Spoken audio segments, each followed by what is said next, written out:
মুসা আলাইহিস সালাম ফেরাউনের বাবুর্চিকে এক থাপ্পড় মারলেন রেগে মেগে। উনি থাপ্পড় মারছিলেন আদব শিক্ষা দেওয়ার জন্য, কিন্তু বেচারা সাথে সাথে মরে গেছে। উনি মারছিলেন আদব শিখানোর জন্য, বেচারা যে মরে যাবে মুসা আলাইহিস সালাম জানতেন না। এখন দেখে সব গুনাহ, সেটা তো মরে গেছে, অক্কা পাইছে। উনি দিলেন দৌড়। মুসা আলাইহিস সালাম দৌড়াতে দৌড়াতে প্রাণ ভয়ে চলে গেলেন আরেক সীমান্তে, মিশর ছেড়ে আরেক এলাকায়।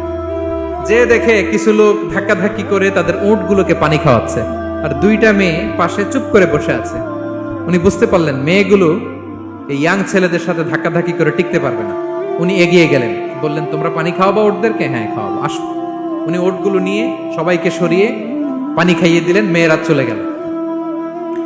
এবার বাবার কাছে যেয়ে বলল, বাবা এমন এক ছেলের সন্ধান পাইছি, ছেলেটা খুব ভালো, আমাদের চেহারার দিকে তাকায় না, মাটির দিকে তাকিয়ে কথা বলে।